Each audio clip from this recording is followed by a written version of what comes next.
ദക്ഷിണ ഡിസൈൻസിൻ്റെ പുതിയൊരു വീഡിയോയിലേക്ക് എല്ലാവർക്കും സ്വാഗതം. ഞാൻ ഇന്ന് വന്നിരിക്കുന്നത് നമ്മുടെ ഈ ആം ഹോൾ കർവ് ഉപയോഗിച്ചിട്ട് നമ്മൾക്ക് കറക്റ്റായിട്ട് ഷേപ്പിൽ നമുക്ക് ആം ഹോൾ വരയ്ക്കാൻ കഴിയും. അതെങ്ങനെയാണെന്ന് നിങ്ങളെ കാണിച്ചു തരുന്നു ഈ വീഡിയോയുമായിട്ടാണ് ഞാൻ വന്നിരിക്കുന്നത്.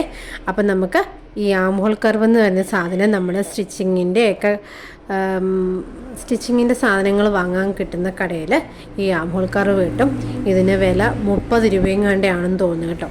ഞാൻ കുറച്ച് നാൾ മുമ്പ് വാങ്ങിയതാണ്. അപ്പോൾ ഇത് ഓൺലൈനിലും വാങ്ങിക്കാൻ കിട്ടുവേ. അപ്പോൾ കയ്യിലില്ലാത്തവരൊന്ന് സ്റ്റിച്ച് ചെയ്യുന്നവരാണെങ്കിൽ ഇതൊന്ന് വാങ്ങണേ. അപ്പം നമുക്ക് വീഡിയോയിലേക്ക് പോകാം. അപ്പോൾ എങ്ങനെയാണ് നമുക്ക് കറക്റ്റ് ആം ഹോൾ എന്ന് മാർക്ക് ചെയ്യുന്നതെന്ന് നമുക്ക് നോക്കാം. ആദ്യം ഞാൻ എടുത്തേക്കുന്നത് ഈ കുർത്തി മടക്കിയിട്ടിട്ടുണ്ട്. എന്നിട്ട് നമ്മുടെ ഷോൾഡർ മേളിൽ നിന്ന് 1/2 ഇഞ്ച് താഴെ നമ്മുടെ ഷോൾഡറിൻ്റെ ലൈൻ ഞാനിതുപോലെ വരച്ചിട്ടുണ്ട്. എന്നിട്ട് ഞാൻ ഇവിടുത്തെ ഷോൾഡർ എടുത്തേക്കുന്നത് 7 ഇഞ്ചാണ്. ഇവിടുത്തെ ഷോൾഡർ ഞാൻ എടുത്തേക്കുന്നത് 7 ഇഞ്ചാണ്. എന്നിട്ട് ഇവിടെ 1/2 ഇഞ്ച് നമ്മുടെ ഷോൾഡർ അടിക്കാനുള്ളത്. എന്നിട്ട് അവിടെ നിന്ന് താഴേക്ക് 7 ഇഞ്ച് ഞാൻ ഇങ്ങോട്ട് മാർക്ക് ചെയ്തിട്ടുണ്ട്. എന്നിട്ട് ഞാൻ മറ്റേ സൈഡിലും 7 ഇഞ്ച് താഴോട്ട് മാർക്ക് ചെയ്തിട്ട് ഇതിങ്ങനെ ഒരു ലൈൻ വരച്ചു. ഇതാണ് നമ്മുടെ ചെസ്റ്റിൻ്റെ ലൈന്. ഇനി എന്നിട്ട് ശ്രദ്ധിച്ച് കാണണം. ഇനി എന്നിട്ട് നമ്മൾ ഈ ആം ഹോളിൻ്റെ ലെങ്ത് മാർക്ക് ചെയ്തിട്ടില്ലേ, അതിൻ്റെ സെൻറ്റർ ഒന്ന് നമ്മൾ ആദ്യം ഒന്ന് മാർക്ക് ചെയ്യണം. ആദ്യം നമ്മൾ ഇങ്ങനെ വെച്ചിട്ട് ഇതിൻ്റെ സെൻറ്റർ ഒന്ന് മാർക്ക് ചെയ്യണം. 7ൻ്റെ സെൻറ്റർ എന്ന് പറയുന്നത് 3 ഇഞ്ചാണ് സെൻറ്റർ ഞാൻ മാർക്ക് ചെയ്തിരിക്കുന്നത്. ഇനി എന്നിട്ട് നമ്മുടെ ഇവിടുത്തെ ചെസ്റ്റ് എത്രയാണോ ആ ചെസ്റ്റ് ഒന്ന് മാർക്ക് ചെയ്യണം. എൻ്റേത് 40 ആണ് ചെസ്റ്റ്. അതിൻ്റെ 4ൽ 1 പറയുന്നത് 10 ഇഞ്ചാണ്. അതിൻ്റെ കൂടെ എത്രയാണോ നമ്മുടെ തയ്യൽ തുമ്പ് അത് മാർക്ക് ചെയ്യുക. അപ്പോൾ ഇത്രയും നമ്മൾ മാർക്ക് ചെയ്തിട്ടുണ്ട്. ഇനി എന്നിട്ട് ഇനിയാണ് ഈ ആം ഹോൾ കർവ് വെച്ചിട്ട് നമ്മളിത് കറക്റ്റായിട്ട് ഷേപ്പ് ചെയ്യുന്നത്. ഇനി നമ്മൾ ആദ്യം ഒരു മാർക്കിങ് ചെയ്യണം. ഈ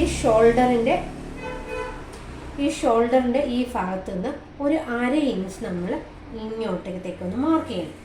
ഞാൻ കണ്ടോ 1/2 ഇഞ്ച് ഞാൻ ഇങ്ങോട്ട് മാറ്റി നമ്മുടെ ആം ഹോളിൻ്റെ ലൈനിൽ നിന്ന് ഒരു 1/2 ഇഞ്ച് നമ്മൾ ഇങ്ങോട്ടേക്ക് മാറ്റി വച്ചിട്ടുണ്ട്.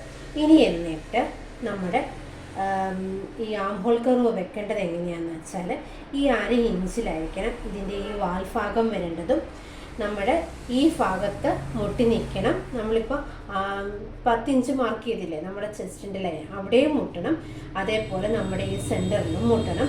എന്നാൽ 1/2 ഇഞ്ച് ഈ ഭാഗത്തോട്ടായിരിക്കണം നമ്മുടെ ഈ ആം ഹോളിൻ്റെ വാല് നിൽക്കേണ്ടത്, നമ്മുടെ ഈ അറ്റം നിൽക്കേണ്ടത്.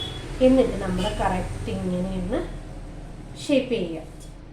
കറക്റ്റ് നമ്മൾ ഷേപ്പ് ചെയ്യുമ്പോൾ നമുക്ക് കറക്റ്റായിട്ട് ആം ഹോൾ കിട്ടും. കണ്ടോ, നമുക്കിങ്ങനെ കറക്റ്റായിട്ട് ആം ഹോൾ കിട്ടുന്നതായിരിക്കും. ഇത് എളുപ്പമാണ്. ആദ്യം ഇവിടെ ഒരു 1/2 ഇഞ്ചൊന്നും മാർക്ക് ചെയ്യണമെന്നില്ല. നമ്മൾ വെക്കുമ്പം സ്കെയിലിങ്ങനെ 1/2 ഇഞ്ച് ഇങ്ങനെ മാറ്റി വെച്ചാൽ മതി. എന്നിട്ട് കറക്റ്റ് നമ്മുടെ ചെസ്റ്റിൻ്റെ ലൈൻ ഏതാണോ അവിടെയും മുട്ടണം.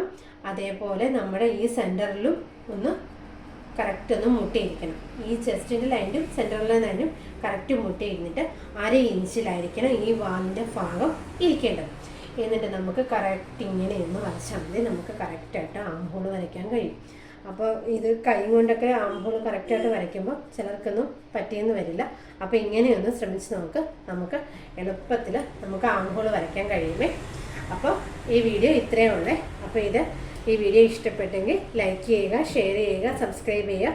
അപ്പം ദക്ഷിണ ഡിസൈൻസ് എന്ന ചാനൽ ഫോളോ ചെയ്യുകയും അതേപോലെ നിങ്ങളുടെ ഫാമിലി മെമ്പേഴ്സിന് ഷെയർ ചെയ്യുകയും ചെയ്യണേ. അപ്പം താങ്ക് യു.